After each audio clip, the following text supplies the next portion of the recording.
On April 26, 1901, a crowd gathered outside the jail in Clayton, New Mexico, expecting to witness justice. Standing beneath the gallows was one of the most feared outlaws of the American frontier, Thomas Edward "Black Jack" Ketchum.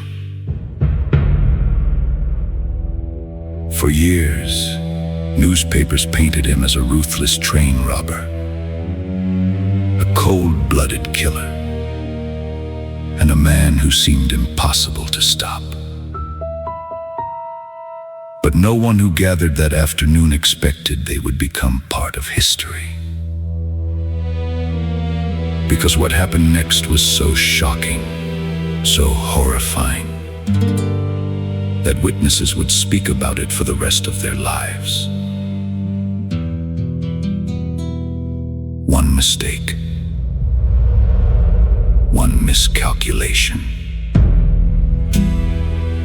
and what should have been an ordinary execution became one of the most infamous disasters in the history of the American West.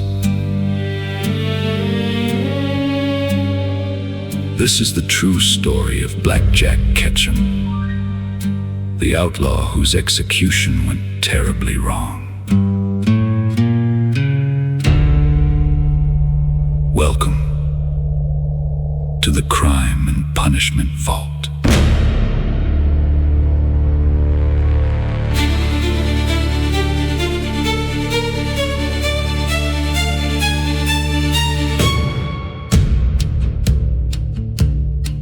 Thomas Edward Ketchum was born in Texas shortly after the American Civil War, around the year 1863. Life on the open range was difficult. Long cattle drives meant exhausting days, bitter winters, and months away from civilization. For many cowboys, honest work barely paid enough to survive. For Thomas Ketchum, it wasn't enough. By the early 1890s, he had drifted into outlaw circles operating throughout Texas, New Mexico, Colorado, and Arizona. His younger brother, Sam, joined him. Together with several notorious companions, they preyed upon isolated ranches, stagecoaches, and eventually, the railroads. The railroad carried payrolls, gold, silver, and thousands of dollars in cash. For an outlaw, one successful robbery could earn more than months of honest labor. Witnesses describe Black Jack as nearly 6 feet tall, heavily built with dark hair and piercing eyes. Friends admired his courage. His enemies feared something else entirely: his willingness to kill.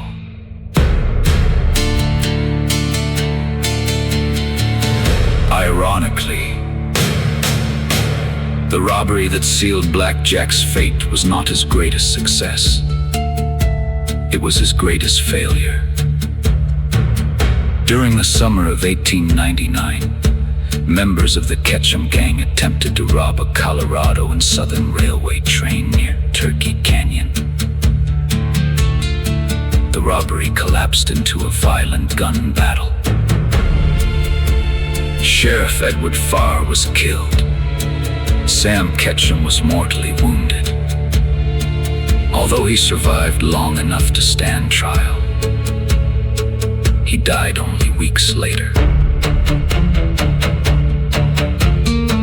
Black Jack escaped, but nearly every lawman in the Southwest was now searching for him. Just 1 month later, he attempted another train robbery. This time, alone. Instead of surrendering, Conductor Frank Harrington fired a double-barreled shotgun. The blast shattered Black Jack's right arm, badly wounded. He fled only a short distance before collapsing beside his horses. The following morning, Sheriff George Pinnard arrested him without resistance. Doctors had no choice.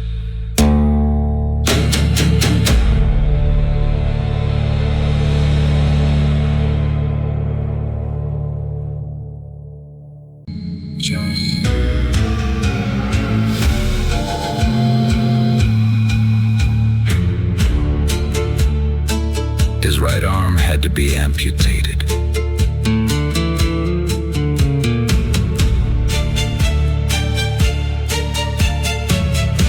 On the morning of April 26, 1901, Black Jack dressed carefully in a black suit. His empty sleeve was folded neatly inside his jacket. Witnesses later recalled how calm he appeared, almost peaceful. A forged telegram briefly delayed the execution. Once officials confirmed it was fake, the hanging proceeded. Shortly after 1 o'clock, Black Jack climbed the scaffold. He looked down at the trapdoor beneath his boots. A black hood covered his face. When asked if he had any final words, he replied, "I'll be in hell before you start breakfast. Let her rip." The lever was pulled. The trapdoor opened. Everything went horribly wrong. The rope had been calculated incorrectly. Instead of breaking his neck, the tremendous force completely severed his head from his body. Witnesses screamed. Some fainted. Others simply stood frozen, unable to comprehend what they had just seen. Photo rivers documented the aftermath. Those disturbing images remain among the most infamous photographs in American execution history. Black Jack Ketchum was married later that evening in Clayton. There was no grand funeral. No grieving family gathered around his grave. Only silence. Some were dead.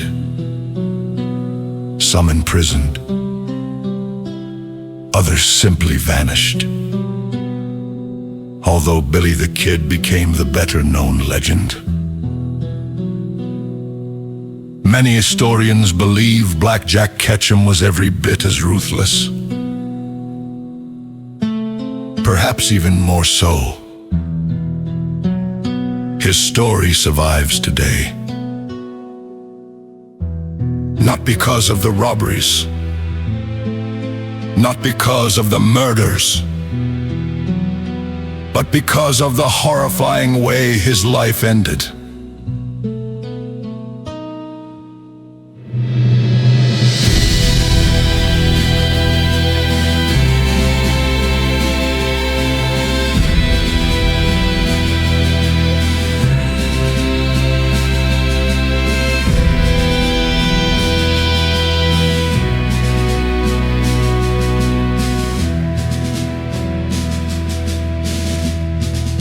The American frontier is often remembered for courage, freedom, and adventure. But its justice system could be every bit as brutal as the men it sought to punish. Thank you for joining us for another journey into the darkest corners of history inside the crime and punishment vault.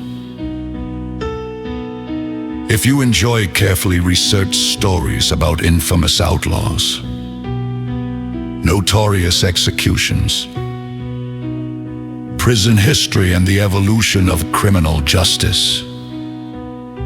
Be sure to subscribe and join us for the next chapter.